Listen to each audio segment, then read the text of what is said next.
Hey guys, and welcome back to another YouTube video. In this video I'll be going through the North Melbourne versus St Kilda game, in which St Kilda won by 19 points. It was really weird. I mean, St Kilda probably should have kicked another 3 or 4 goals and probably won this by 35, 40 points, somewhere around there, that marker. But in the end they were really wasteful. 29 shots for 11 goals is pretty poor, and North were pretty clinical. 15 shots, 10 goals, that's pretty clinical. So yeah, almost half the shots for almost the same amount of goals for North. It just shows the difference. But Saints still overarchingly just won just due to all the possession stats. Well, the possession stats were actually really close. But yeah, just in the end, got the bulk of, I guess, shots. So yeah. But before we get into the video, remember to like and subscribe, turn the notification bell on so you know when I upload, and let's get into this video. So Fisher, I was about to call with a V, so Zach Fisher, 36 touches, 6 mark, 114. He's going to do something like that pretty regularly. I wouldn't be surprised if he's the actual, and I just went through this with the sort of top line guys. I wouldn't be surprised if he beats out Flanders for the top of the forward line averages by just 1 or 2 points. I think that you may not see a forward go 100 this year. So Fisher may go 98, 99, somewhere around that range and get that top job. He just needs to stay fit for the whole year, so that is a major worry. But yeah, 114, we'll see that regularly this year. Harry Sheasel, he had a 52 point last to get up to a 107, 32 touches, 6 marks, and then the 1 tackle. Would like to see him get potentially another couple of Fisher and Sheasel, just 2 or 3 tackles a game, please. That just helps to not need 30 odd touches to get the points needed. But yeah, Sheasel, he looks fine, to be honest with you. 81% time on ground as well. But Ryan Burns, 105, 28 touches, 5 and 4. Bonner, 1 goal, 104 points, 30 touches, 7 marks, isn't in. I've looked at Bonner as well as Burton from Port Adelaide. I just cannot put them in my sides. I'm just worried that I'm just overhyping a preseason game and not sticking to the principles we had all year. Mitch Owens, 103. He did really well early. He had a 46 point first quarter or something like that. It was he went off to a heater, and yeah, he got to a 103 in the end. He's not going to do that consistently, so just temper your expectations. Marshall, a 100 on 12 hitouts and a goal, so 18 points from that.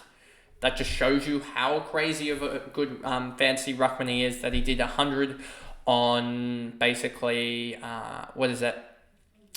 He got the 100 because he had 8 marks, which is 24 plus 5 tackles. So he got 44 points there, as well as the 12 hit outs. So that's 56, as well as the goal, 62 points in non-disposals. And I think if we also go to advanced stats and we go to free kicks against, you had LDU 6. That's 18 points. So he would have been on a 56 LDU anyway. Sherry and Marshall both gave away 4. So Marshall could have easily ended up, if you scrap free kicks, he would have been plus 10.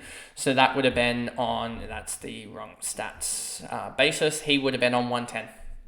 On, 79% time on ground, yeah. So I'm totally happy with him doing that. I don't think it's too dangerous. But it also shows that him and Tim English are going to be up there alongside Max Gawn for the top ruck. So yeah, we get a 6 to 7 week period or so to look at them, hopefully. But potentially also, if I get really lucky with cash gen, I can move Brody Grundy on and miss his buy and move him up to a Marshall or something like that, who I like the look of, but don't like the look of in terms of complete value, but like the look of in points output. Wangadeen Malira, 99, he's fine, 29 touches. Just worried when Sinclair comes back that slightly goes down, as well as Bonner. That's why I'm not too worried, too looking at them. But I think Wangadeen Malira, 90, 99 potentially in itself could happen. As in, he will have games where he just goes more than this, obviously. But I don't know the Sinclair effect in full. So I'm a little bit anxious to go Wangadeen Malira. But he's just one that you're watching the ownership. Wilson, 97, yeah, straight into the team. And I believe, is he on field or on the bench at the moment? He's on the bench at the moment. And the only reason for that is that I am worried that there, as a winger, he has those dud games. But I do have a week and a bit now to choose between him and Lazaro on field, and we'll have to see the midfield mix to definitely make that choice.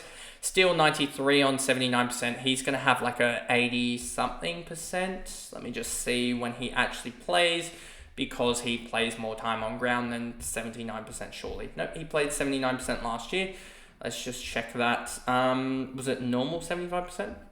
I guess it was. So he was playing his normal time on ground, I guess. I am slightly shocked about that. I thought he was an 80-something. Let's go back here and just check if that was... Look at that, yeah. So 85%, 81%, 84%. So yeah, I think he's a little bit more time on ground. But we're talking so minuscule that they probably shouldn't have even been brought up as a point if I had done some prior research on Jack Steele, his time on ground. So yeah, 93, it's fine. A little bit too handball happy, but if he gets that mixture right and gets 10 or so there, then that's fine. How many free kicks did he give away as well? Let's just see how many free kicks was he up there. Let's just see free kicks 4 just to try and find him. Surely he's in here. Fancy wise, we can do it this way. He gave away no free kicks, so that's a good sign as well. Then yeah, Bradley Hill, don't worry about him. Bailey Scott, 84. Ari Schoenmaker, 83. And with this Webster suspension of, who knows? Let's put it that way. 83 points. I will happily take that on the bench, as I believe Ari Schoenmaker is actually a really, really good player. He's just had to get his head into the game and really, from all reports, become a professional. Let's put it that way. And I mean, this performance was pretty good. Let's just check. Was it actually good in the advanced stats? Turnover wise, it looks pretty good. Looks pretty good. Where is he turnover wise? 4 and 4. Clanger wise, 4 and 4. That's not too bad. And then we go to advanced stats, and then his disposal efficiency. It wasn't really up there, was it? 68% is a little bit worrying, as that is down near the bottom. As you can see, but a little bit above some of the other guys in the team. So I'm not, and Wangdean Malera was right around that mark as well. So I'm not too worried about Schoenmaker and his ball use. But yeah, he was one that I actually wanted the Swans to almost draft at 16, 18, 20, somewhere around that range. So for him to go to 62, I think this is one of the steals of the draft. And I really like his potential as I think he could be the next Nick Blakey, to be honest with you. It's as simple as, a basic comparison there. But yeah, I really like the look of Schoenmaker. Henry, 82. Lazaro, 80. I really like the look of this as well. 21, he sort of filled the stat sheet, which is a really good sign of him just blanketing the board.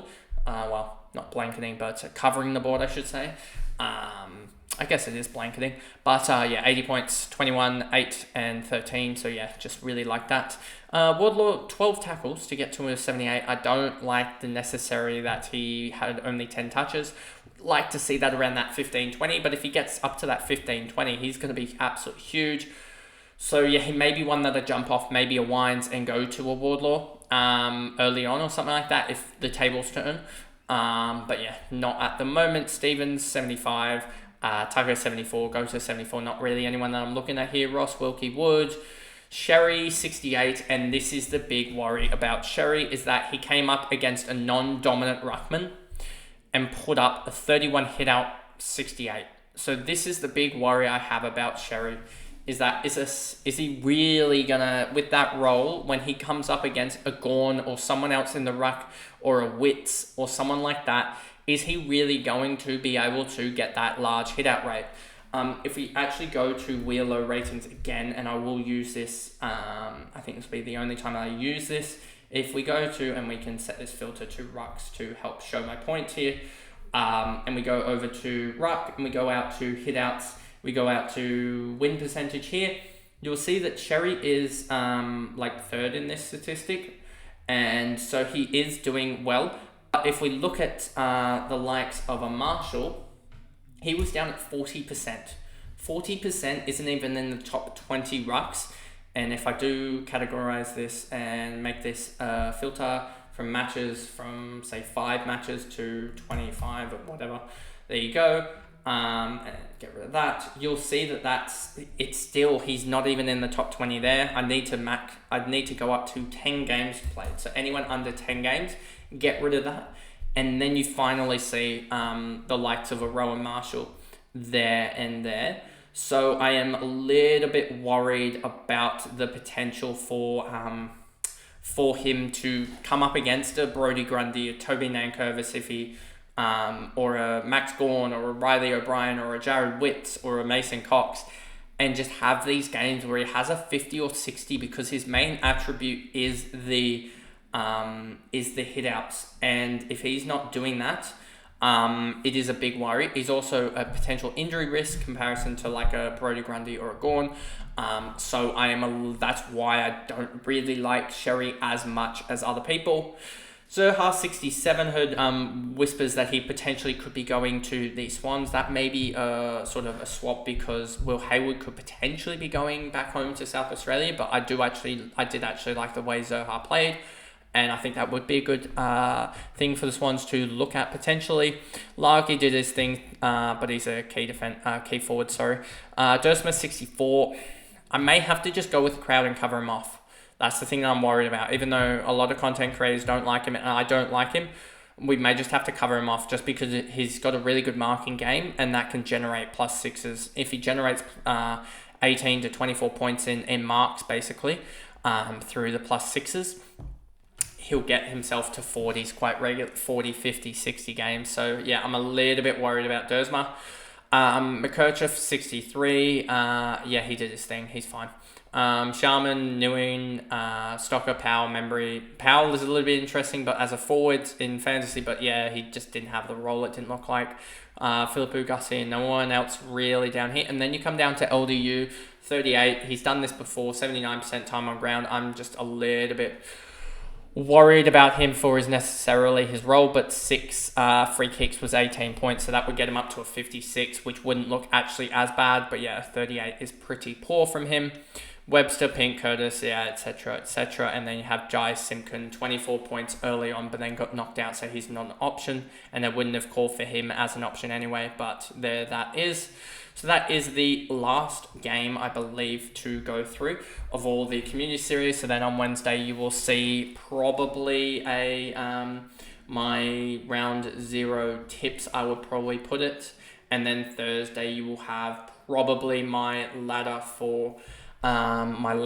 and that video, as well as a potential team prior to round 0 and what I'm looking at going into that game. Those sets of games on Thursday night. But that is the video, and I'll see you guys in the next one. Bye, guys.